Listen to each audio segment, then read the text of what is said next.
দর্শক স্বাগত টিভি24 নিউজ নেটওয়ার্কের নিয়মিত আয়োজন আওয়ার ডেমোক্রেসি অনুষ্ঠানে আপনাদের সাথে আছি আমি ইহসান জুয়েল। আমেরিকা সহ বিশ্বব্যাপী আজকের দিনে চলমান ঘটনা প্রবাহ বিশ্লেষণ করি আমরা আজকের অনুষ্ঠানে।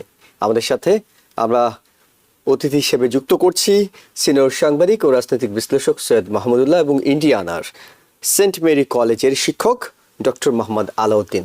আপনাদের দুজনকেই স্বাগত জানাচ্ছি। মূল আলোচনার আগে চলমান ঘটনা প্রবাহের উপর একটু নজর বুলিয়ে আসতে চাই আমরা। ইনকিলাব মঞ্চের মুখপাত্র এবং বাংলাদেশের ঢাকা ৮ আসনের সম্ভাব্য স্বতন্ত্র প্রার্থী শরীফ ওসমান হাদীকে আজকে দুপুরে উন্নত চিকিৎসার জন্য এয়ার অ্যাম্বুলেন্সে সিঙ্গাপুরে পাঠানো হয়েছে। হামলার ঘটনায় সংগঠিত নেটওয়ার্কের ইঙ্গিত পাচ্ছে পুলিশ। সূত্রের দাবি, কয়েক মাস ধরে পরিকল্পনা করে হামলাটি চালানো হয় এবং উদ্দেশ্য ছিল দেশে বড় ধরনের অস্থিতিশীলতা তৈরি করা। হামলার পরপরই পালানোর ছকও কার্যকর করা হয়। ঘটনায় জড়িত হিসেবে এই পর্যন্ত ৩ জনকে শনাক্ত করা গেছে। তাদের মধ্যে মোটরসাইকেলের পিছনে বসে গুলি চালান ছাত্রলীগের নেতা ফয়সাল করিম মাসুদ ওরফে রাহুল। চালক ছিলেন আলমগীর শেখ। ঘটনার আগে হাদীকে অনুসরণকালে এই দুজনের সঙ্গে আরও একজন ছিলেন, তার নাম রুবেল। তিনি আদাবত থানা স্বেচ্ছাসেবক লীগের কর্মী বলে জানা গেছে। এই ঘটনায় প্রধান সন্দেহভাজন ফয়সাল করিম মাসুদের এক সহযোগীকে গ্রেপ্তার করেছে র্যাব, নাম মোহাম্মদ কবির। তিনি ঘটনার কয়েকদিন আগে ফয়সাল করিমের সঙ্গে বাংলা মোটরে হাদীর প্রতিষ্ঠিত ইনকিলাব কালচারাল সেন্টারে গিয়েছিলেন। হাদীর উপর হামলার প্রতিবাদে অনুষ্ঠিত হয়েছে সর্বদলীয় প্রতিরোধ সমাবেশ। এতে জামায়াত ইসলামী সহ বিভিন্ন রাজনৈতিক দলের নেতারা অংশ নিলেও যায়নি বিএনপি। আয়োজকদের সঙ্গে যোগাযোগ করে তারা শুধু সংহতি জানিয়েছে। সমাবেশে যোগ দিয়ে অন্তর্বর্তীকালীন সরকারের সাবেক উপদেষ্টা মাহফুজ আলম বলেছেন, জুলাই আন্দোলনকারীদের উপর কোনো আক্রমণ হলে এবার পাল্টা আক্রমণে যাওয়া হবে। তিনি বলেছেন, আমাদের গায়ে হাত দেয়া যাবে না, একটা লাশ পড়লে আমরা কিন্তু লাশ নেব। ও তো সুশীলতা করে লাভ নেই, কারণ অনেক ধৈর্য ধরা হয়েছে। এদিকে এই ঘটনার পর রাজনৈতিক দলগুলোর জন্য নিরাপত্তা প্রোটোকল বাড়াচ্ছে সরকার। রোববার প্রধান উপদেষ্টার প্রেস উইং থেকে এক সংবাদ বিজ্ঞপ্তিতে এই তথ্য জানানো হয়েছে। সাম্প্রতিক এসব ঘটনা প্রবাহে অভিযোগের তীর ভারতের দিকে। তাই ঢাকায় নিযুক্ত ভারতীয় হাইকমিশনারকে তলব করেছে বাংলাদেশের পররাষ্ট্র মন্ত্রণালয়। তাকে বলা হয়েছে, শেখ হাসিনার ভারতে অবস্থান করে বাংলাদেশে সন্ত্রাসী কর্মকাণ্ডে উস্কানি দিচ্ছেন এবং আগামী জাতীয় নির্বাচন বানচালের চেষ্টা করছেন। তবে তা প্রত্যাখ্যান করেছে ভারতের পররাষ্ট্র মন্ত্রণালয়। দেশটি বলেছে, বাংলাদেশে শান্তিপূর্ণ পরিবেশে অবাধ, সুষ্ঠু, অন্তর্ভুক্তিমূলক ও বিশ্বাসযোগ্য নির্বাচন আয়োজনের পক্ষে তাদের অবস্থান। এর বাইরে সাংবাদিক আনিস আলমগীরকে জিজ্ঞাসাবাদের জন্য আটক করেছে ডিবি পুলিশ। ধানমন্ডির একটি জিম থেকে গতকাল সন্ধ্যা 7:30টার দিকে ডিবি কার্যালয়ে নিয়ে যাওয়া হয়। পরে সন্ত্রাস বিরোধী একটি মামলায় তাকে গ্রেপ্তার করা হয়েছে। আদালত তার 5 দিনের রিমান্ড মঞ্জুর করেছেন। এই ঘটনায় দেশে বিদেশে বেশ প্রতিক্রিয়া সৃষ্টি হয়েছে। বাংলাদেশের এই সব ঘটনার বাইরে আমরা আলোচনা করতে চাই সিডনির একটি বন্দুক হামলার ঘটনা। অস্ট্রেলিয়ার বন্ডি বিচে 2 বন্দুকধারীর গুলিতে অন্তত 11 জন নিহত হয়েছেন। আহত হয়েছেন শিশু ও পুলিশ সহ অন্তত 29 জন। ইহুদিদের উৎসবে বন্দুকধারীদের হামলার পর অস্ট্রেলিয়া ও ইসরায়েলের কূটনৈতিক টানাপোড়েন আরও বেড়েছে। হামলার পর অস্ট্রেলিয়ার উদ্দেশ্যে কড়া ভাষায় কথা বলেছেন ইসরায়েলের প্রধানমন্ত্রী বেঞ্জামিন নেতানিয়াহু। হামলার পর আজ ঐক্যের ডাক দিয়েছেন অস্ট্রেলিয়ার প্রধানমন্ত্রী অ্যান্টনি আলবানিস। তিনি বলেছেন, যে কোনো পদক্ষেপ নিতে প্রস্তুত আছেন তার সরকার এবং প্রস্তুত আছেন নিশ্চয়ই দর্শকরা বিশ্লেষণ শোনার জন্য। আমরা আগে আমাদের অতিথিদের সঙ্গে পরিচয় করে দিয়েছিলাম। সৈয়দ মাহমুদুল্লাহ, আপনার কাছে একটু জানি, শরীফ ওসমান হাদী তিনি তরুণ নেতা, বেশ ঝাঁঝালো বক্তব্য রাখেন। কখনো আমরা তাকে দেখি কবি নজরুলের কবিতা আবৃত্তি করছেন, কখনো গালিগালাজ করছেন, কখনো রাজপথে মিছিল সহকারে তিনি এগিয়ে যাচ্ছেন এবং তার অবস্থানটি তিনি স্পষ্ট করেছেন। তিনি বিগত যে আওয়ামী লীগ সরকার তার বিপক্ষে, তিনি ভারতের আধিপত্যবাদের বিপক্ষে।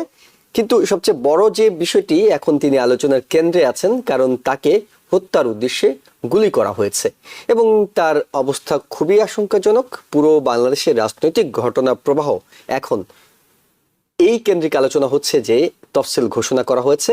একজন প্রার্থী, যিনি সম্ভাব্য প্রার্থী, তিনি তার নির্বাচনের প্রচারণা চালাতে যে নিরাপত্তা দরকার সেটি তিনি পাননি। তাই আগামী নির্বাচনে যারা নির্বাচনের প্রচারণা চালাবেন তাদের লক্ষ্য কিংবা তাদেরকে লক্ষ্য করে যে এই ধরনের হামলা চালানো হবে না, তার গ্যারান্টিটা কে দেবে? সবকিছু মিলে এই ঘটনার প্রবাহ বাংলাদেশের রাজনীতিতে কতটা মোড় ঘুরানো কিংবা কতটা আলোচনার তৈরি করেছে বলে আপনি মনে করছেন? আপনাকে অনেক ধন্যবাদ, আপনার সব দর্শক শ্রোতা টিভিএনের। আমি একদম প্রথমেই আজকে বাংলাদেশের 16 ডিসেম্বর বাংলাদেশের বিজয় দিবস 1971 সালে পাকিস্তান হানাদার বাহিনীর বিরুদ্ধে যুদ্ধ করে 30 লক্ষ শহীদের বিনিময়ে লক্ষ লক্ষ মা বোনের সম্ভ্রমের বিনিময়ে বাংলাদেশ স্বাধীনতা অর্জন করেছিল। সেই বিজয় দিবসের উপলক্ষে আমি বাংলাদেশের সকল প্রতি আমার অভিবাদন অভিনন্দন জানাচ্ছি এবং বিজয়ের পতাকাকে সমুন্নত রাখার জন্য সকলের প্রতি আহ্বান জানাবো। আপনি যেটা বলেছেন এটা অত্যন্ত গুরুত্বপূর্ণ। নির্বাচন হোক বা নির্বাচন ছাড়া হোক, যে কোনো সময় যে কোনো হত্যাকাণ্ড, যে কোনো অন্যায় অবশ্যই নিন্দনীয় এবং প্রতিবাদযোগ্য। ফলে আমি তার উপরে যে হাদির উপরে যে আক্রমণ হয়েছে এটার নিন্দা করছি। আর একটা কথা আপনি এটা বলেছেন, নির্বাচন সামনে রেখে সকল প্রার্থী সম্ভাব্য প্রার্থীকে নিয়ে ঢাকার কোন একটা আসন থেকে নির্বাচন করার সম্ভাবনা ছিল। হ্যাঁ, 8 আসন থেকে। তো সকল প্রার্থীর নিরাপত্তা বা সকল রাজনৈতিক নেতা বাংলাদেশের মতো একটা রাষ্ট্রের পক্ষে মানে সম্ভবত সব দল মিলিয়ে 1000-এর বেশি প্রার্থী, হয়তো 2000 প্রার্থী হতে পারে। তো এতজন প্রার্থীর জন্য নিশ্ছিদ্র নিরাপত্তা বিধান করা এটা সম্ভব না, এবং 1-2জন পুলিশ পাশে থাকলেও তাকে যে গুলি করা সম্ভব না, এবং গুলি করলে তিনি এবং পুলিশরাও মারা যাবেন না, তারও কোনো সন্দেহ নেই। কিন্তু তার মানে এই না যে নিরাপত্তা বিধান করা উচিত না। নিরাপত্তা বিধান করা উচিত অন্যান্য তথ্য সংগ্রহ করে, যাতে কোনো রকম হামলা না হয় সেটা প্রতিরোধ করার জন্য আগে ভাগে ব্যবস্থা নেওয়া আছে। এটা একটা দিক। অন্যদিকে এই ঘটনা সম্পর্কে বাংলাদেশের বর্তমান যে ইলেকশন কমিশন, তার চিফ ইলেকশন কমিশনার একটা বক্তব্য দিয়েছেন। তিনি বলছেন এরকম ঘটনা আকসার ঘটেই থাকে, কিন্তু এটার মানে নির্বাচন তারা করতে বদ্ধপরিকর এবং ভালোভাবে নির্বাচন হবে এই কথা বলেছেন। তাকে নিন্দা করা হয়েছে, এই বক্তব্য প্রত্যাহারের জন্য তাকে তার প্রতি দাবি জানানো হয়েছে, অথবা তাকে পদত্যাগ করতে বা তাকে বরখাস্ত করতে দাবি জানানো হয়েছে। আমি কিন্তু মোটামুটি ভাবে মোটা দাগে তার বক্তব্যের সাথে একমত, এই কারণে যে তৃতীয় বিশ্বের সব দেশে, বাংলাদেশের মতো দেশে, এমনকি ভারতীয় নির্বাচনের সময় আকসার এই ধরনের ঘটনা হামলা হয়ে থাকে, পাকিস্তান অন্যান্য দেশে হয়েই থাকে। তার মানে এই না যে কয়েকটা ঘটনা হলেই মানে নির্বাচন বানচাল হয়ে যাবে, এটা হঠাৎ সতর্ক থাকা উচিত। একটা 2 নম্বর হচ্ছে ভারত বাংলাদেশের সম্পর্ক উত্তেজনাপূর্ণ। দুই দেশের সম্পর্কে প্রচন্ড টানাপোড়েন চলছে। বিগত সরকারের প্রধানমন্ত্রী শেখ হাসিনা ভারতের যে আশ্রয় নিয়েছেন তাকে ফেরত পাঠানোর জন্য বাংলাদেশ দাবি জানিয়েছে। ভারত সেটা ডাইরেক্টলি উত্তর না দিলেও তাকে ফেরত পাঠাচ্ছে না। তার বিরুদ্ধে কিছুদিন আগে বিচারে তাকে মৃত্যুদণ্ড দেওয়া হয়েছে, তো সেটা একটা টানাপোড়েন আছে। এছাড়া ভারতের বিরুদ্ধে বাংলাদেশের অভ্যন্তরে যে সমস্ত যে কোনো সময় যত কিছু হচ্ছে সবকিছুর জন্য ভারতকে দায়ী করার একটা প্রবণতা দেখা যাচ্ছে। এই যে আপনারাই আমার কাছে ব্রিফ পাঠিয়েছেন, তাতে সম্ভবত আপনাদের ব্রিফে না হলেও আমি দেখেছি একজন সাংবাদিককে, আনিস আলমগীর সম্ভবত তার নাম, তাকে গ্রেপ্তার করা হয়েছে। আমি বাংলাদেশের মানে বিভিন্ন মানবাধিকার সংস্থা এবং আন্তর্জাতিক মানবাধিকার সংস্থার স্টেটমেন্ট যেটা দেখলাম, শত শত সাংবাদিককে এই সরকার ক্ষমতা আসার পর গ্রেপ্তার করা হয়েছে।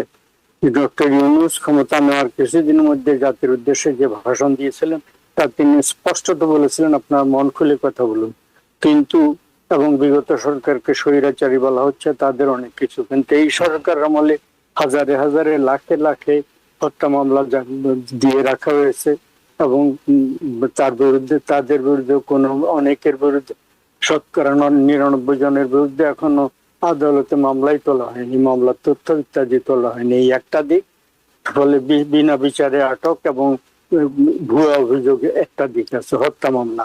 এই সাংবাদিকরা যে গ্রামে গ্রামে যেখানে সেখানে রাস্তাঘাটে যে হত্যা করেছে, এই ভদ্রলোক যাকে আটক করা হয়েছে তার ব্যাপারে বাংলাদেশের সম্পাদক পরিষদ এই সম্পাদক পরিষদের মধ্যে এই সরকারের ডক্টর ইউনূসের সমর্থক ব্যক্তিরাও আছেন, কড়া অত্যন্ত প্রচন্ড সমর্থক ব্যক্তিরাও আছেন।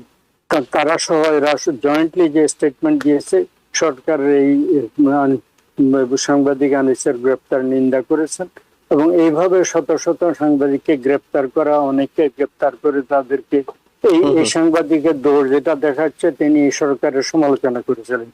সরকারের সমালোচনা করলে বিষয়টিতে আমরা আলোচনায় আসবো। আমরা হাদির বিষয়টি আলোচনা শেষ করেই ওনার বিষয়ে আসবো। নিঃসন্দেহে আমাদের অনেকগুলো বিষয় বলার আছে। বলছিলেন সেটা আমি শেষ করি এইভাবে যে এটা নিন্দনীয় নিঃসন্দেহে তার প্রতি, এবং আমি তিনি সুস্থ হয়ে উঠুন, আরোগ্য লাভ করুন, এটা আমি প্রার্থনা করি।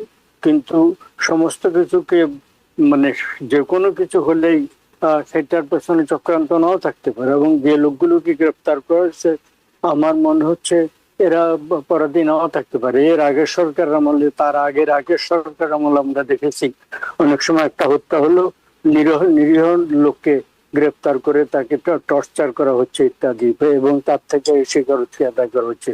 আমি আশা করব, প্রার্থনা করব সেরকম অন্যায় যেন, অবিচার যেন এই ক্ষেত্রে নয়। জি, অর্থাৎ আমরা জর্জ মিয়ার মতো ঘটনা দেখেছি, একেবারেই আইন শৃঙ্খলা বাহিনীর সাজানো সাক্ষী, সাজানো আসামি, সাজানো অনেক কিছু আমরা দেখেছি। আমরা এখন হাদির ঘটনায় অন্তত এই ধরনের কোনো কিছু কোনোভাবেই কাম্য হতে পারে না এবং সেটি কাঙ্ক্ষিত নয়। ডক্টর মোহাম্মদ আলাউদ্দিন, আপনার কাছে জানতে চাই, সেটা হলো শরীফ ওসমান হাদি, তিনি তারুণ্যের প্রতীক হয়ে উঠেছিলেন নানাভাবে আলোচিত সমালোচিত দুইভাবে ছিলেন, কিন্তু তার উপর যে হামলাটি হয়েছে, এই হামলার মাধ্যমে আসলে কেউ ভারতের দিকে অভিযোগের তীর তুলছেন। তারা বলছেন ভারতের সমালোচনা করে বাংলাদেশের রাজনীতিতে কেউই টিকে থাকতে পারে না, কেউই টিকে থাকতে পারবে না। ওসমান হাদির উপরে হামলার মাধ্যমে এবং পরবর্তীতে আইন শৃঙ্খলা বাহিনী যে ইঙ্গিত দিচ্ছে যে তিনি ভারতে পালিয়ে গেছেন, হয়তো ভারত এই ধরনের কোনো মেসেজ দেওয়ার চেষ্টা করছে। যদি ভারত মনে করে বাংলাদেশে এই ধরনের ঘটনা তারা ঘটাবে এবং অভিযোগটি সত্যি হয় যে ভারতের ইন্ধনে এটি হয়েছে, তাহলে আগামী নির্বাচনের আগে এটি তো অনেক বড় একটি অশনি সংকেত হওয়ার কথা। কারণ যেটি সৈয়দ মোহাম্মদুল্লাহ বলছিলেন, কিংবা বাস্তবতায় আমরাও জানি, এত প্রার্থী, এত মানুষ, হাসনাত আব্দুল্লাহ, নাহিদ, সার্জিস, আসিফ, মাহফুজ থেকে শুরু করে যারা ভারতের বিপক্ষে কথা বলছেন, জামায়াতের অনেক নেতারা আছেন, বিএনপিরও কিছু নেতারা আছেন, তাদের সবার নিরাপত্তা দিয়ে একটি নির্বাচন, অর্থাৎ সরকার কোন দিকে যাবে? তারা কি নিরাপত্তা দিতে ব্যস্ত থাকবে নাকি নির্বাচন কিভাবে সুষ্ঠু করবে সেদিকে যাবে? ধন্যবাদ জুয়েল এবং টিবিএন এর যারা দর্শক শ্রোতা আছেন। একই সঙ্গে আমাদের বিজয় দিবসের শুভেচ্ছা সবাইকে। আমিও হচ্ছে যে আমাদের মোহাম্মদুল্লাহ ভাইয়ের মতো হচ্ছে আমাদের 71-এ যারা, আমরা 71 দেখিনি, আমরা জুলাইয়ের সময়ে আমাদের ছাত্র জনতা যারা হচ্ছে যে বুলেটের সামনে নিজেদেরকে সঁপে দিয়েছিল সেটি দেখেছি। এবং আমি বিশ্বাস করি 1971 সালে যখন মুক্তিযুদ্ধ হয়েছিল, বাংলাদেশের দেশের স্বাধীনতা এবং সার্বভৌমত্বকে যারা ভালোবাসেন, যারা স্বাধীনতা চেয়েছিলেন, বৈষম্যের বিরুদ্ধে তারা দাঁড়িয়েছিলেন এবং তারা তাদের জীবন বিসর্জন দিয়েছিলেন। তাদের আত্মত্যাগের বিনিময়ে আমরা বাংলাদেশ নামক একটা ভূখণ্ড পেয়েছি, আমরা একটা স্বাধীন দেশ পেয়েছি এবং আমরা পতাকা পেয়েছি। এবং আমাদের স্বাধীনতার কার্যক্রম শেষ হয়নি, এবং আজকে যে হাদির ঘটনা আমরা আলাপ করছি, সে সময় আমাদের এটি বলতে হবে যে আসলে আমাদের স্বাধীনতার যে যুদ্ধ, বৈষম্যের বিরুদ্ধে আমাদের যে আন্দোলন, পরাশক্তির যেই আমাদের অভ্যন্তরীণ বিষয়ে হস্তক্ষেপ, এই বিষয়গুলো সমাপ্তি ঘটেনি বলেই আমাদের সন্তানেরা আবার বুলেটের সামনে ফ্যাসিবাদের বিরুদ্ধে দাঁড়াতে হয়েছিল। তো আমি যে কয়েকটা বিষয়, প্রথমত ওসমান হাদির বিষয়ে আপনারা দেখছেন যে বাংলাদেশের আপামর জনতার মাঝে যেই রেসপন্সটা, যে মানুষ যে তাকে পছন্দ করেছিল, তার ভাষা বা তার অ্যাপ্রোচের কিছু বিষয়ে হয়তো আমার আপনার দ্বিতীয় মত বা ভিন্ন মত থাকতে পারে, কিন্তু যেই বিষয়ে তিনি কথা বলতেন এবং ভোকাল ভাবে কথা বলতেন, নির্বিঘ্নে উনি নির্ভয়ে কথা বলতেন, আমি মনে করি সেটি হচ্ছে যে আমাদের সুনির্দিষ্টভাবে ইয়াং জেনারেশনের মধ্যে একটা স্ট্রং একটা বার্তা দিয়েছে যে আমাদের স্বাধীনতা এবং আমাদের সার্বভৌমত্ব রক্ষার জন্য আমাদেরকেই দায়িত্বটা নিতে হবে। তো সেই জায়গা থেকে আমি ওসমান হাদির যে তার প্রতি যে শুটিং হয়েছে, আমি মনে করি এটি কোনো বিচ্ছিন্ন ঘটনা নয়। এটি বাংলাদেশের অনেকগুলো বিষয়ের জন্য একটা বার্তা। আপনার সামনের ইলেকশনটা কেমন হবে, যারা এখন আন্দোলন করছেন, নেতৃত্ব দিয়েছেন, সমন্বয় করেছেন, তাদের নিরাপত্তা, তাদের ফিউচার কেমন, সেটার জন্য একটা বার্তা। আমি মনে করি বাংলাদেশ সরকার এবং সংশ্লিষ্ট সকলের এই জায়গাতে জোরালো ভূমিকা রাখা উচিত এর বিরুদ্ধে। এখন প্রশ্ন হচ্ছে যে যেটা মোহাম্মদুল্লাহ ভাই বললেন যে কিছু হলে ভারতকে দায়ী করা একটা প্রবণতা, হ্যাঁ সেটি অবশ্যই। আমরা যখন ব্ল্যাঙ্কেট কোনো স্টেটমেন্ট দেই কোনো একটা দেশের বিরুদ্ধে বা ব্যক্তি বা দলের বিরুদ্ধে, সেটি কোনোভাবে কাম্য নয়। কিন্তু আপনি দেখুন যে আজকে বিভিন্ন মিডিয়া এবং হচ্ছে যে আইন শৃঙ্খলা রক্ষাকারী বাহিনীর যে রিপোর্ট এবং এই পর্যন্ত আমরা যে আপডেটটা পেয়েছি, আপাত দৃষ্টিতে মনে হচ্ছে যে যে খুনি বা হত্যাকারী এবং হচ্ছে তার সহযোগী তারা হচ্ছে ভারতে পালিয়ে গেছেন। এখন প্রশ্নটা হচ্ছে যে এখান থেকে ভারতে পালিয়ে যাচ্ছেন কেন? তো সেটা তো আমাদের শেখ হাসিনা এবং আওয়ামী লীগের যারা প্রথম সারির যারা লিডার, তারাও তো সবাই ভারতে পালিয়ে গেছেন, ভারত তাকে জায়গা দিচ্ছে। এখন ওসমান হাদি তো এক সিম্বলিক পার্সন, কিন্তু সম্ভাব্য একজন প্রার্থী। তাকে যদি হত্যা করা যায় এবং এর কোনো বিহিত যদি এই গভর্নমেন্ট যদি না করতে পারে, আপনাকে আমাকে শঙ্কিত হতে হবে যে এর সাথে আরো যারা আছে, যারাই ভোকাল হবে, তাদের ফিউচারও আনসার্টেন, তাদেরকে হয়তো এরকম পরিণতি বরণ করতে পারে। তো এই জায়গাতে আমি বলবো যে আমাদের সরকারের পক্ষ থেকে আরো স্ট্রং পদক্ষেপ নেওয়া উচিত এবং হচ্ছে যে সংশ্লিষ্ট সকলকে, আইন শৃঙ্খলা রক্ষাকারী বাহিনী সহ, আমরা যেটি চাই যে এটি ভারতকে ব্ল্যাঙ্কেট ওয়েতে তাকে ব্লেম করার কোনো প্রয়োজন নেই। আমাদের আশঙ্কাটা হচ্ছে যে যেটা মোহাম্মদুল্লাহ বললেন, আপনি 2000-3000 লোককে তো আপনি প্রোটেকশন দিতে পারবেন, কিন্তু আমাদের যেটি প্রয়োজন যে একটি ঘটনা যখন ঘটলো তার একটা বিহিত হওয়া জরুরি। যদি আপনি বিচারটা না করেন, সেটাকে একটা সিস্টেমের একটা আপনার বিচারের আওতায় যদি না নিয়ে আসেন, তাহলে এটি আরো 10টি ঘটনাকে আপনার হচ্ছে উৎসাহ যোগাবে। কিন্তু আপনি এটিকে যদি শক্ত হাতে দমন করেন, এটার ব্যাপারে আপনি যদি শক্ত ভূমিকা রাখেন, তাহলে পরের ঘটনা হচ্ছে আরো 10টা ঘটনা আপনার হচ্ছে যে সেখানে আপনার হচ্ছে হ্রাস পাবে, কমবে। সেটা হচ্ছে আমাদের প্রত্যাশা যে সরকার তার সমস্ত শক্তি প্রয়োগ করে এই ঘটনার তদন্ত করবে এবং বিচার করবে। তার সাথে আমি আরেকটা লাস্ট কথা আমি এর সাথে করতে চাই, সেটি হচ্ছে যে দেখুন যে মোহাম্মদুল্লাহ যেটা বলেছেন, আমাদের দেশে তো একটা বাজে একটা কালচার আছে যে ধরেন একটা ঘটনা ঘটলে আপনার বউ বাচ্চা সহ 14 গোষ্ঠীকে ধরা হয়। দেখুন এটা আমি কখনোই, এটা 15-16 বছর আওয়ামী ফ্যাসিবাদের সময় আমরা এই জিনিসগুলো দেখেছি যে জাস্ট আপনার বিদেশে একটা লোক বসে পোস্ট দিচ্ছে, তার ফ্যামিলি মেম্বারদেরকে ধরা হচ্ছে, তাদেরকে নিয়ে আপনার গুম করা হচ্ছে। হ্যাঁ, সেগুলো আমি প্রত্যাশা করব এই সরকারের আমলে, যে সরকার একটা অভ্যুত্থান বা বিপ্লবের একটা ম্যান্ডেট নিয়ে এই গভর্নমেন্ট এখন আছে, এই ইন্টারিম গভর্নমেন্টের আমলে যাতে এই জিনিসটা না হয়, যে এইটা আপনার প্রত্যাশা। আমরা একটু সৈয়দ মাহমুদুল্লাহ আপনার কাছে যাই, সেটি হলো যে যদি বাংলাদেশের গণমাধ্যম পুলিশের তথ্য দিয়ে বলছে যারা এই হত্যার সঙ্গে জড়িত ছিল প্রধান সন্দেহভাজন, তারা সবাই ভারতে পালিয়ে গেছে, মানব পাচার চক্রের 2 জন সদস্যকেও গ্রেফতার করা হয়েছে যারা বলেছে হ্যাঁ আমাদের মাধ্যমে পালিয়েছে। যদি পালিয়ে যায়, এটি তো আওয়ামী লীগ শেখ হাসিনার মতো বড় কোনো বিগ শট নয় যে ভারত তাদেরকে আশ্রয় দিতে হবে। যদি পালিয়ে যায়, ভারতের যদি আন্তরিকতা থাকে, বাংলাদেশের গোয়েন্দা সংস্থাগুলোর সঙ্গে তথ্য আদান প্রদানের বিষয় থাকে, তাহলে তো তাদেরকে গ্রেপ্তার করে ভারত ফেরত দিতে পারে। অর্থাৎ এটি তো শেখ হাসিনার মতো রাজনৈতিক বিষয় নয় যে চুক্তির একটা ফাঁক আছে যে রাজনৈতিক উদ্দেশ্য প্রণোদিত হলে তাদেরকে ফেরত দেওয়া যাবে না। তাদেরকে ফেরত দেওয়ার মাধ্যমে তো ভারত প্রমাণ করতে পারে যে অভিযোগটা আমাদের বিরুদ্ধে তোমরা তুলো, কোনো কিছুই হলে তোমাদের দেশে গাছের পাতা নড়লে আমরাই নাড়াই, এই যে দেখো আমরা তোমাদের গ্রেপ্তার করে দিয়েছি, তোমাদের আসামিদেরকে তোমরা বিচার করো, না হয় বিহিত কিভাবে হবে তারা যদি পালিয়ে যায়। ভারতের তো এই সুযোগটা আছে। আপনার প্রত্যাশা কি, ভারত কি এই ধরনের কোনো কাজ করবে, নাকি যথারীতি বাকি রাজনৈতিক নেতাদের জন্য এক ধরনের আশঙ্কা তৈরি করে রাখবে? ভারত কি করবে সেটা বলা মুশকিল। তবে কথা হচ্ছে ভারতে পালিয়ে গেছে, এটা আমাদের পুলিশ বলছে, ওটা বলছেন। এই পুলিশকে তো আমরা পাকিস্তান আমল থেকে দেখছি, তারা সব সময় একটা কিছু বলে ফেলে। ভারতে পালিয়ে গেছে, সত্যি সত্যি পালিয়ে যে জানি আমি তা বলছি না, পালিয়ে যেতেও পারে।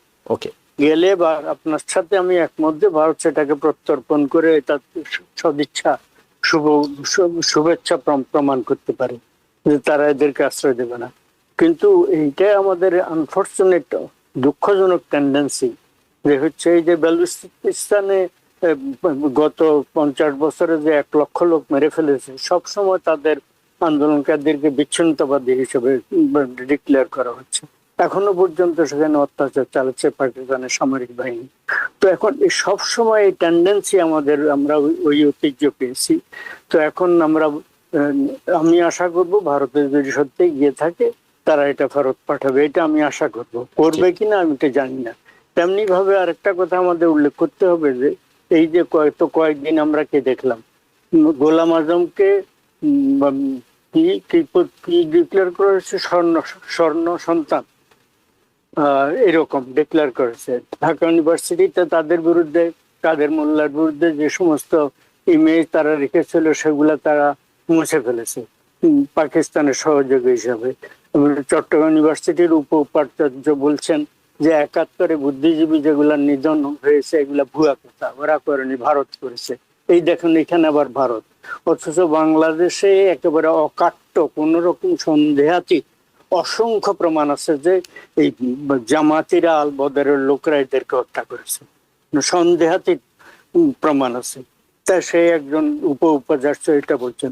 তো এবং ওভারঅল আমাদের টোটাল পাকিস্তানাইজেশন এখন, এইটা দুঃখজনক। আজকে আমরা 16ই ডিসেম্বরে দাঁড়িয়ে আমরা নিঃসন্দেহে আধিপত্যবাদের, ভারতের হোক বা যে কোনো দেশের আধিপত্যবাদের যে কোনো শক্তির আমাদের বন্দর দিয়ে দেওয়া, আমাদের রাষ্ট্রের অংশ দিয়ে দেওয়া, আমাদের সার্বভৌমত্বকে এক আধিপত্যবাদের পরিবারে আরেক আধিপত্যবাদের দেখা, এটা নিঃসন্দেহে নিন্দনীয়। এটা কোন একটা আমরা সার্বভৌম সমতার ভিত্তিতে প্রত্যেক রাষ্ট্রের সাথে সম্পর্ক চাই। এত লক্ষ লক্ষ লোকের রক্তের বিনিময়ে যে দেশ স্বাধীন হয়েছে সেটা এভাবে কম্প্রোমাইজ করে না, এটা একটা দিক। কিন্তু অন্যদিকে 71-কে সম্পূর্ণ ভুলে দিয়ে 71-এর সমস্ত নাম নিশানা, ওই মানে স্বাধীনতা আন্দোলনের সকলকে সব মুছে দিয়ে, সমস্ত প্রতীক মুছে দিয়ে, সবকিছুকে শেষ করে দিয়ে 71-কে এবং এবারেও আপনার জাতীয় দিবসের, বিজয় দিবসের মিলিটারি সামরিক কুচকাওয়াজ হচ্ছে না, গতবারও হয়নি। এই নানা ধরনের কাজকর্ম যেগুলো হচ্ছে এবং ওভারঅল যে ঘটনাটা ঘটছে, ভাতে মনে হচ্ছে যে না 71-কে ভুলিয়ে দেওয়া এবং পাকিস্তানের সাথে দরম মরম যেরকম ন্যাক্কারজনক ভাবে নগ্ন ভাবে করা হচ্ছে একটা স্বাভাবিক। আমি একটু ডক্টর মোহাম্মদ আলাউদ্দিন আপনার কাছে একটু যাই, যেটি সৈয়দ মাহমুদুল্লাহ ভাই বলছিলেন যে গতবারও কুচকাওয়াজ হয়নি, গতবার তখন 5ই আগস্টের পরে কিংবা নানা ধরনের উত্থান পতনের মধ্যে দিয়ে যাচ্ছিল, কুচকাওয়াজ হয়নি। এবারও কুচকাওয়াজ হচ্ছে না। আপনার ব্যক্তিগত কোনো ব্যাখ্যা কিংবা কোনো আন্ডারস্ট্যান্ডিং আছে কেন এটি সরকার করছে না? মানে বাংলাদেশের সামরিক কুচকাওয়াজ করতে বিজয় দিবসে সমস্যাটা কোথায়? ডক্টর মোহাম্মদ আলাউদ্দিন আপনার কাছে জানতে চাচ্ছি যে আপনার কাছে কোনো কিছু মনে হয় যে কেন হচ্ছে না? গতবারও হয়নি, গতবারের একটা ব্যাখ্যা হয়তো কোনো না কোনো ভাবে বিপ্লব পরবর্তী কিংবা এই ধরনের অভ্যুত্থান পরবর্তী সময় মেনে নেওয়া যেত, এবার কেন হচ্ছে না বলে আপনার কাছে মনে হয়? ধন্যবাদ। সরি, আমি হচ্ছে আপনার ইয়েটা মিস করেছিলাম। দেখুন, এটা তো আসলে সরকার ভালো ব্যাখ্যাটা দিতে পারবেন। রাইট। আমি আমার একজন নাগরিকের জায়গা থেকে আমি যদি বলি, সেটি আমি বলবো যে হ্যাঁ, আপনি যেটা বলেছেন গত বছর মানে আপনার জুলাই অগস্টের পরবর্তী সেখানে আপনার বাংলাদেশের একটা ঘোলাটে পরিস্থিতি ছিল এবং সেখানে আপনি একটা এক্সকিউজ নিতে পারেন। কিন্তু আমি যেটি বলবো যে কুচকাওয়াজ আপনার বিজয় দিবসে যে ট্র্যাডিশনটা বাংলাদেশ ফলো করে আসছে এবং প্রত্যেকটি সরকার সেটি করে আসছিল, সেই উদযাপনের জায়গায়, সেই ট্র্যাডিশনের জায়গায় যদি ডিস্ট্রাপশন ঘটে, সেটি যদি এই গভর্নমেন্ট যদি আপনার হচ্ছে ডিস্টার্ব করে, ভঙ্গ করেন, তাহলে এটার আমি বলবো যে এটা নিয়ে আসলে তাদের সরকারের কাছে আপনার হচ্ছে একটা কৈফিয়ত চাওয়ার অধিকার আমি বলবো যে মানুষের আছে, জনগণের আছে, গণমাধ্যমের আছে, সাহস হয়তো নেই। আমি আবারও আপনার কাছে আসবো। সৈয়দ মাহমুদুল্লাহর কাছে ছিলাম, মাঝখানে আপনার কাছ থেকে এই মতামতটা একটু জেনে নিলাম। সৈয়দ মাহমুদুল্লাহ, আপনার কাছে স্পেসিফিক দুটো বিষয় জানতে চাই। শরীফ ওসমান হাদী বাংলাদেশে এখন সক্রিয় রাজনীতিবিদদের একজন, তাকে হত্যার উদ্দেশ্যে হামলা করা হয়েছে, রাজনৈতিক দলগুলো এক হয়ে সর্বদলীয় প্রতিরোধ সমাবেশ করেছে। সেখানে আমরা সব দলকে দেখলাম, অলমোস্ট সব দলকে দেখলাম সক্রিয়, কিন্তু বিএনপি সেখানে যায়নি। বিএনপি কি এই অভ্যুত্থানটাকে কিংবা জুলাইটাকে যে বারবার ডিসওন করার একটা প্রবণতা দেখাচ্ছে, এটিও কি তার সর্বশেষ একটি প্রমাণ কিনা? এবং এরপরে আপনার কাছে জানতে চাই, সেই সমাবেশে আবার গিয়ে মাহফুজ আলম বলছেন যে একটি লাশ পড়লে আমরা এখন লাশ ফেলবো। এটি কি কোনো সভ্য রাজনীতির ভাষা হতে পারে, নাকি এটি আসলে একটা তাৎক্ষণিক প্রতিক্রিয়া হিসেবে দেখার সুযোগ রয়েছে? না, এটা তাৎক্ষণিক প্রতিক্রিয়া। মাহফুজ আলমরা তো মানে ক্ষমতা নেওয়ার সময় থেকে শুরু করে, পুলিশ থেকে শুরু করে বিপুল সংখ্যক লোক তাদের এই মানে তারা সরকারের বাহিনীর হাতে নির্যাতিত হয়েছে, অত্যাচারিত হয়েছে, নিহত হয়েছে যেমন বিপুল সংখ্যক লোক, তেমনি ভাবে তারাও সেরকম বিপুল সংখ্যক লোক হত্যা করেছে। এটা ঘটনার একটা দিক। ফলে তারা তাদের পক্ষ থেকে এটা হঠাৎ করে মুখ ফসকে বলে যায়নি, তারা এটা করতে আমি মুখ ফসকে বলার কথা বলছি না, আমি বলছি যখন আপনার সহকর্মীকে, সতীর্থকে আপনি খুন হতে দেখবেন, তখন আপনিও সে প্রবণতা করবেন। আমাদের মুক্তিযোদ্ধাদের মধ্যেও সেটি ছিল। তারা যখন দেখেছে তার সতীর্থ মুক্তিযোদ্ধাকে পাকিস্তানিরা হত্যা করেছে, রাজাকাররা হত্যা করেছে, তারাও পাল্টা গুলি ছুঁড়েছে, হত্যার উদ্দেশ্যে ছুঁড়েছে।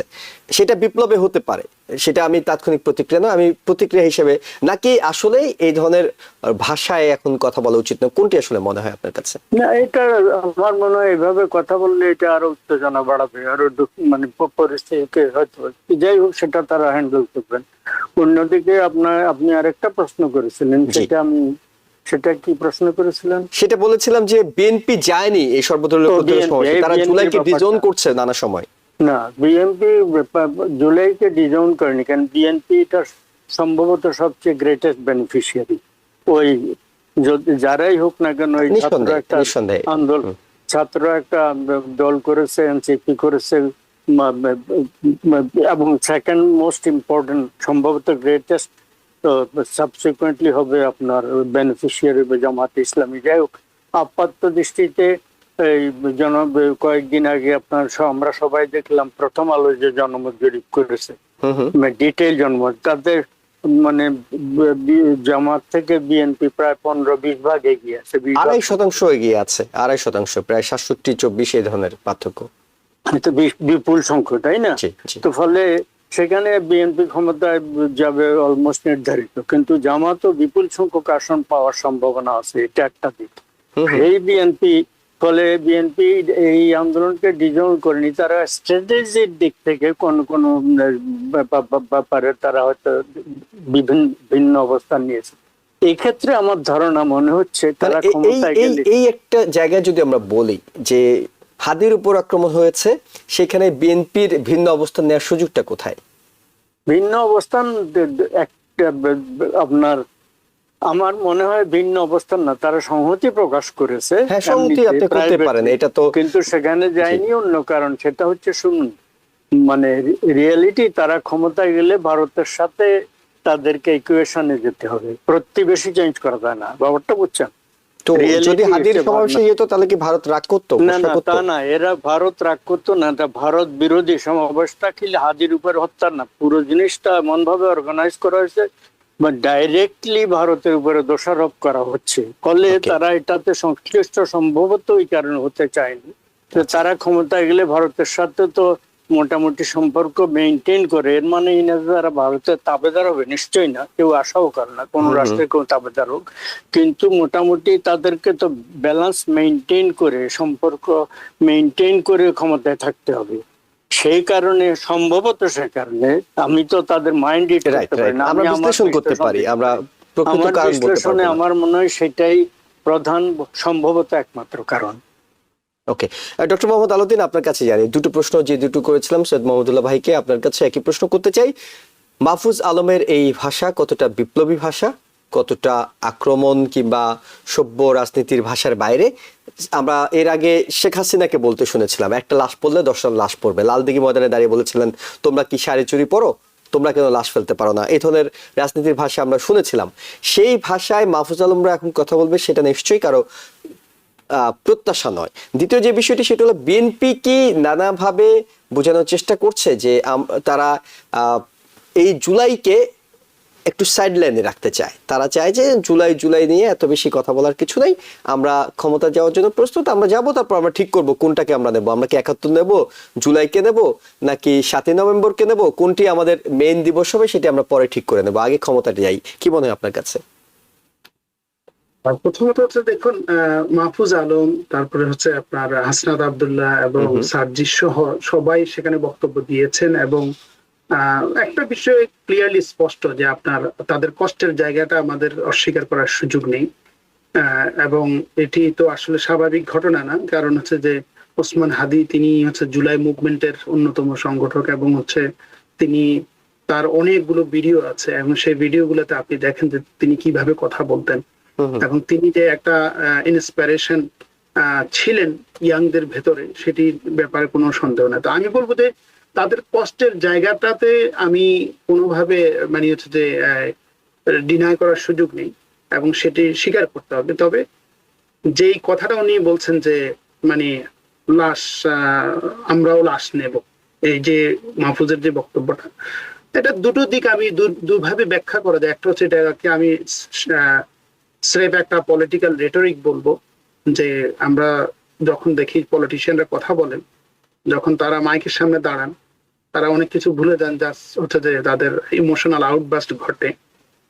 কিন্তু সেটি মাহফুজ আলম কিন্তু র্যান্ডম কোনো পার্সন, তিনি সরকারের একজন উপদেষ্টা ছিলেন, এবং এই অন্তর্বর্তী সরকারের মধ্যে তিনি অন্যতম একজন ব্যক্তি ছিলেন, এবং আন্দোলনের একজন শীর্ষতম একজন ব্যক্তি, অনেকে তাকে মাস্টার মাইন্ড বলে আখ্যায়িত করেছিলেন। তো সেই জায়গাগুলো থেকে আমি বলবো যে এটি কোনো দায়িত্বশীল বক্তব্য না, এবং আমি এই ধরনের বক্তব্য আমাকে বরাবরই শঙ্কিত করে।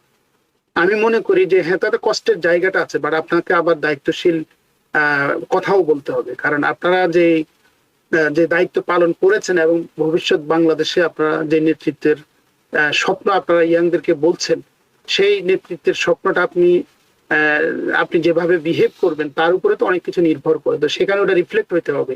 আপনি ভালো কথা বলছেন, ভালো কাজও আপনাকে করে দেখাইতে হবে। তো সেই জায়গাটা আমি বলবো যে কষ্টের জায়গাটা আমরা অ্যাকসেপ্ট করতে পারি, কিন্তু তার বক্তব্যটা পুরোপুরি আমি পজিটিভ মনে করি না, এবং এটা আরো দায়িত্বশীল হওয়া প্রত্যাশিত।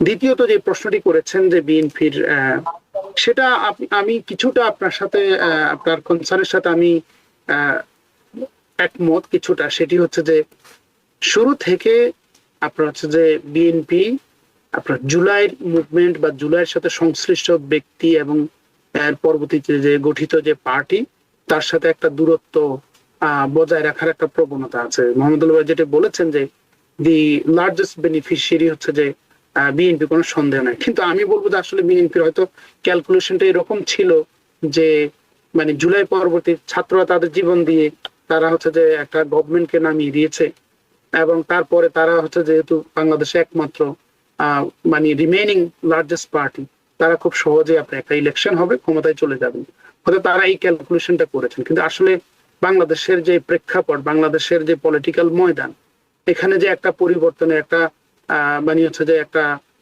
বাতাস যে বইছে, সেটি ওনারা অ্যাবজর্ব করতে পারেন না। সে কারণে বিভিন্ন সময়ে তারা তাদের এই দূরত্বটা মেনটেন করছেন। এটা হলো একটা দিক। আরেকটা দিক হচ্ছে এখানে দেখুন, এখানে জামাত একটা তার এখানে হচ্ছে বাংলাদেশের বর্তমানে যে পরিস্থিতি, পলিটিক্যাল যে ক্লাইমেট, সেখানে আপনার জামাত একটা প্লেয়ার। জামাতের সাথে আপাত দৃষ্টিতে মনে হচ্ছে যে একটা বড় আপনার পলিটিক্যাল রাইভালরি হবে আপনার কামিং ইলেকশনে। তো জামাত যেদিকে যায় সেখান থেকেও তার একটা ডিসোসিয়েট করার একটা প্রবণতা আছে। আর জামাতের সাথে অন্যান্য যে আপনার জুলাইয়ের সাথে সংশ্লিষ্ট যে দলগুলো বা আরো যে দলগুলো এখানে উপস্থিত হয়েছে, তাদের সাথে একটা প্রচ্ছন্ন, আমি বলবো প্রচ্ছন্ন একটা সংযোগ আছে, সেই জন্য হয়তো তাদের জন্য ইজি। কিন্তু আমি বলবো যে স্ট্র্যাটেজিক্যালি এটি বিএনপির জন্য আমি খুব একটা পজিটিভ মনে করি না, কারণ জুলাইয়ের যে স্পিরিটটা, আপনি যদি ইয়াংদের পালসটাকে যদি আপনার বিবেচনায় যদি না নেন, আমি বলবো যে কোনো পলিটিক্যাল মুভমেন্ট, পলিটিক্যাল পার্টি এবং ইলেকশনে এটা তারা মানে হচ্ছে যে মারাত্মকভাবে লুজার হতে পারে। আমাদের দেশে ইয়াং ভোটারের সংখ্যাও বেশি, এবং ইয়াংদের চিন্তা চেতনা এখন ভিন্ন ধরনের। এবং একটি দুটি বিষয় হয়তো নয়, এই হাদির বিষয়টি নয়, এর আগে যখন আমরা সংস্কারের বিভিন্ন প্রস্তাবনা নিয়ে দেখেছি সেখানেও কিন্তু বিএনপি যথেষ্ট আপত্তি জানিয়েছিল এবং গণভোটের ক্ষেত্রে বিএনপির যথেষ্ট আপত্তি আছে নানা কিছু নিয়ে। অর্থাৎ কেন যেন বিএনপি তরুণদের যে চাওয়া কিংবা নতুন প্রজন্মের যে চাওয়া সেটি ঠিক সংযোগ ঘটাতে পারছে না।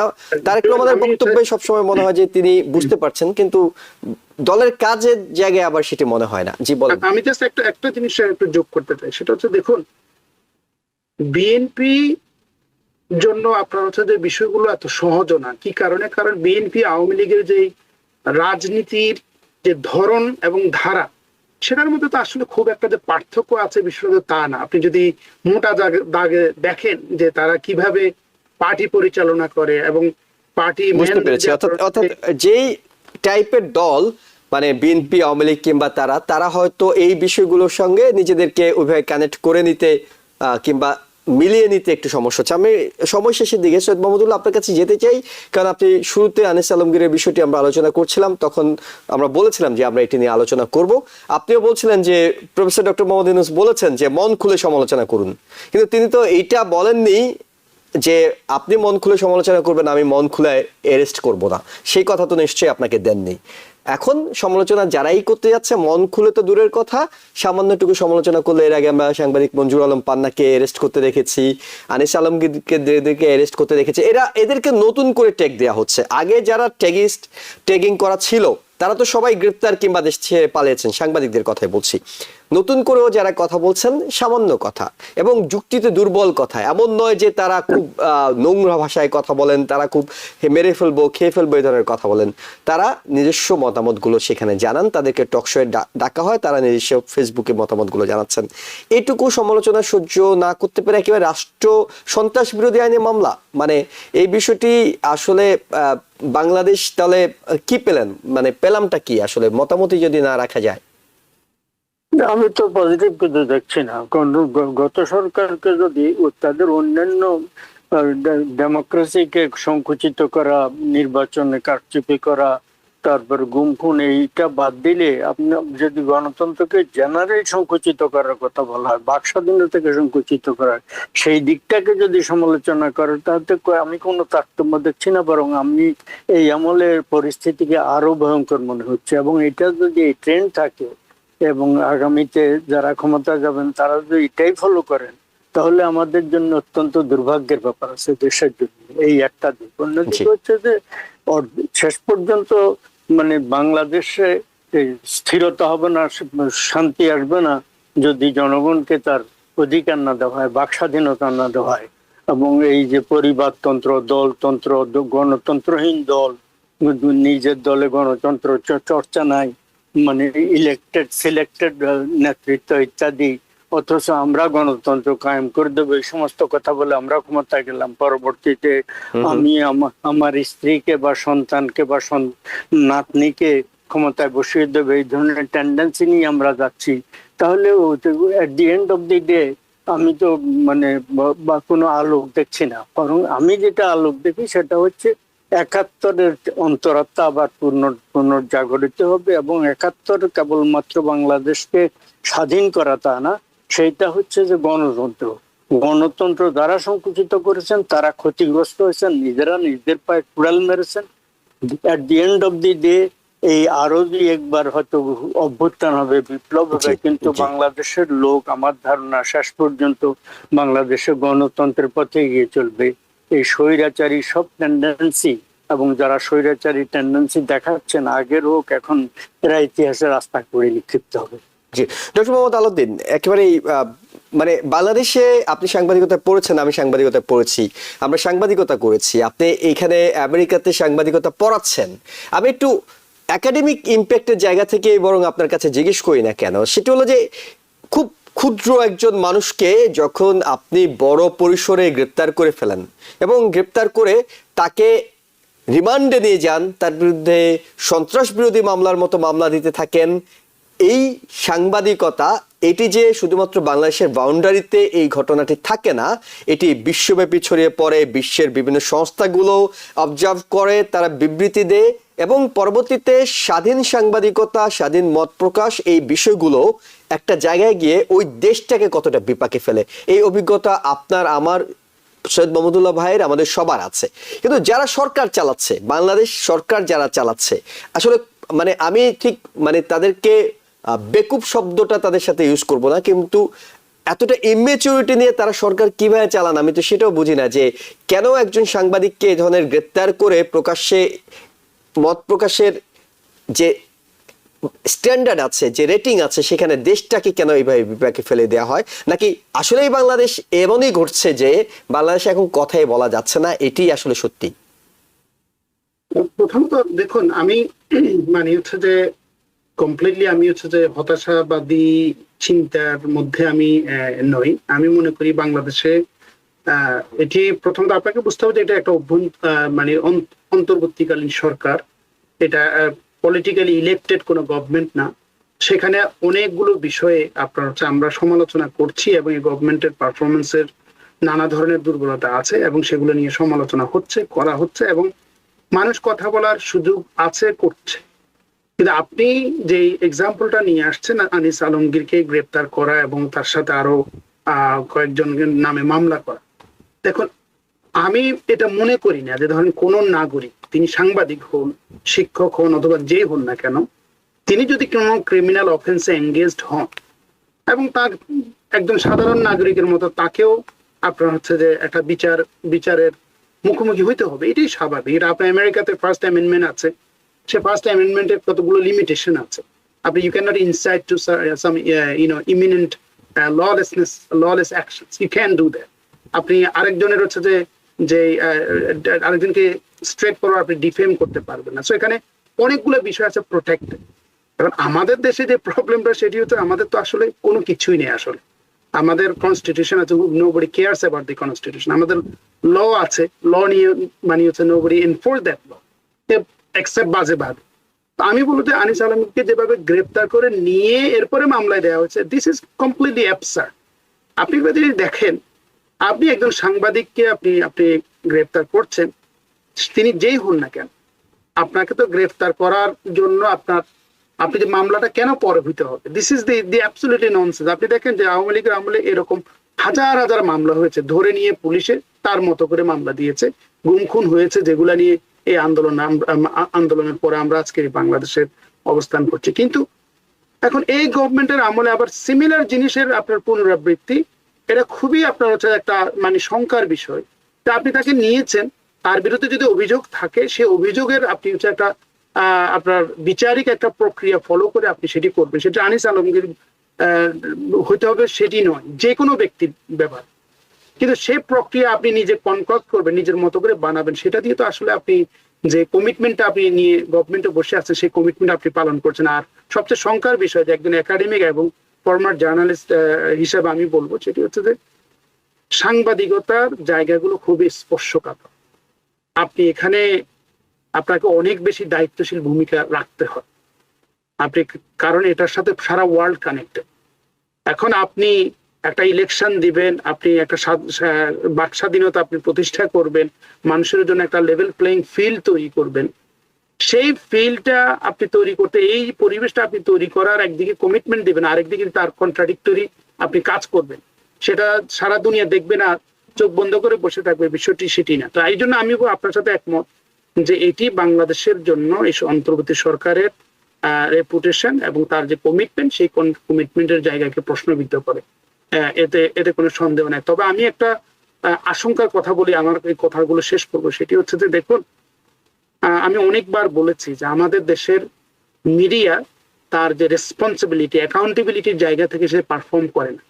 এবং আপনি দেখেন যে সেখানে মানে সম্ভব নয়। আপনাকে আমি ছোট্ট করে একটা ইকুয়েশন দিই, মাহমুদুল্লাহ ভাই আমার সাথে একমত হবেন কিনা আমি জানি না।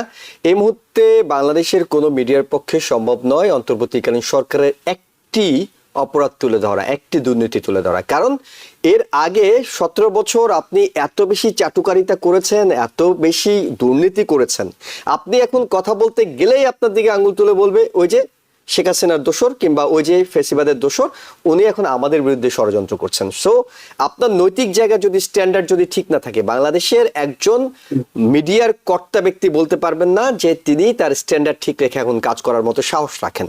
কারণ আপনি আগেই এত বেশি অপরাধ করে ফেলেছেন যে এখন নতুন করে আর ভালো মানুষ সাজার আপনি সুযোগ পাচ্ছেন না। এবং সবচেয়ে বড় কথা, পরিবর্তিত পরিস্থিতিতে যারা মিডিয়ার দায়িত্ব নিয়েছেন, একেবারে শতভাগ দলীয় লোকগুলোকে বসিয়ে দেওয়া হয়েছে। যারা একেবারে বিএনপি বিট করতেন রেগুলার, তারা হয়ে গেছেন প্রত্যেকটা মিডিয়ার কর্তা ব্যক্তি।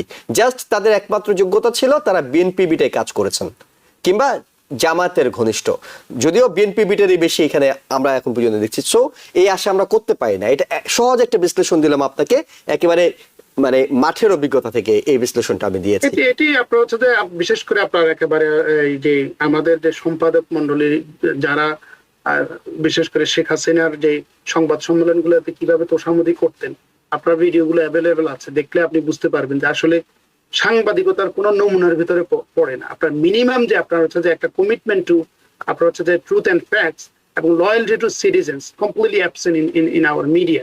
আমি বলবো যে আমাদের দেশে বসে আপনি আমাদের দেশের পানি বায়ু আপনি সেবন করেন, আপনি রোল প্লে করেন আপনি নিমুখারামের মতো। There is a sort of colonisation of minds, like আপনি দেশের স্বার্থটাকে উপরে রেখে আপনি কথা বলেন না, আপনি অন্য স্বার্থটাকে আপনি হচ্ছে সবসময় নিয়ে আসেন।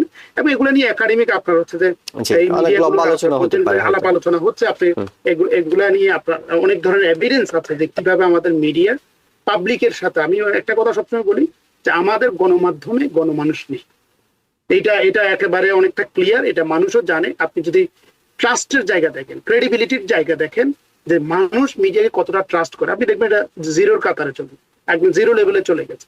কেন? কারণ ওই যে আপনার যেখানে আপনার ভোকাল রোল প্লে করার কথা, আপনি তখন কম্প্রোমাইজড হয়ে গেছেন। আপনি আবার মিডিয়ার যে মিনিমাম প্রফেশনালিজম সেটিকে আপনি বিসর্জন দিয়ে আপনি হচ্ছে তোষামোদি সাংবাদিকতা করেছেন। তো সেটার একটা কষ্ট, আপনার নৈতিক জায়গাটা আপনি যেটা বলেছেন যে আপনি নৈতিক জায়গাটা হারিয়ে ফেলেছেন। আপনার কাছে এখানে একটা পয়েন্ট আছে, নুরুল কবিরের New Age, Mahfuz Ahmed Daily Star এবং মতিউর রহমানের প্রথম আলো কখনো শেখ হাসিনা সরকারের তোষামোদ করেনি। তারা ইন্ডিপেন্ডেন্ট মেইনটেন করে তারা সাফার করেছে, এটা সবাই জানে। তারা পর্যন্ত আজকে আক্রান্ত হচ্ছে। নুরুল কবির এখন সম্পাদক পরিষদের চেয়ারম্যান, তারা স্ট্রংলি এই আনিসের গ্রেপ্তারের নিন্দা করেছেন। এবং মানে তাদেরকে, আপনার মনে আছে এই অভ্যুত্থানের কয়েক মাস পরে প্রথম আলোর অফিস ভেঙে দেওয়ার জন্য মানে একদল গিয়েছিল, এরপরও বারবার ওদের উপরে। ফলে এমন না যে যারা আগের সরকারের আমলে তোষামোদি করেছে তা না, আগের সরকারের বিরুদ্ধাচরণ করেছে বা আগের সরকারের রোষানলে ছিল, তারা পর্যন্ত আক্রান্ত হচ্ছে। ফলে এটা ডিফেন্সিবল না। আমরা মানে কথার প্যাঁচের আড়ালে ওদেরকে মানে এই যে এখন যে বাক স্বাধীনতাকে চূড়ান্ত ভাবে অবমাননা করা হচ্ছে, কোন রকম শ্রদ্ধা করা হচ্ছে না, এইটা বলতে আমাদের দ্বিধা থাকা উচিত। আপনার এই সংযোজনটি ভালো ছিল যে আসলে যারা বিরোধিতা করেছিল তখন একেবারে হয়তো মেরুদণ্ড বিকিয়ে দেয়নি, তারাও আক্রান্ত হচ্ছে, অনেকে তারাও কথা বলছেন না, কিংবা আমি ঠিক কবে বলবেন, মানে যদি নাই বলেন 1.5 বছর হয়ে গেল, সামনে নির্বাচন, কবে বলবেন, কবে আসলে জনগণ সত্য কথাগুলো জানার সুযোগ পাবে আমরা ঠিক জানি না। হয়তো আমরা এখানে বসে আছি বলে আমেরিকা থেকে আমরা কিছু কথা বলার সুযোগ পাচ্ছি, এটাই বা কম কি। অনেক ধন্যবাদ সৈয়দ মাহমুদুল্লাহ এবং ডক্টর মোহাম্মদ আলাউদ্দিন, আপনাদের মূল্যবান সময় এবং মতামতের জন্য। দর্শক যারা দেখছিলেন সবাইকে ধন্যবাদ জানিয়ে শেষ করছি আজকের মতো। আগামীকাল রাত 8টায় আবারও আওয়ার ডেমোক্রেসি অনুষ্ঠান দেখার আমন্ত্রণ জানিয়ে শেষ করছি। ভালো থাকবেন। TBN 24 টেলিভিশন দেখতে আজই কল করুন 7187776556। লগ ইন করুন www.totalcablebd.com। নিউ ইয়র্ক থেকে সম্প্রচারিত TBN 24 টেলিভিশন বিশ্বজুড়ে বাঙালির কণ্ঠস্বর।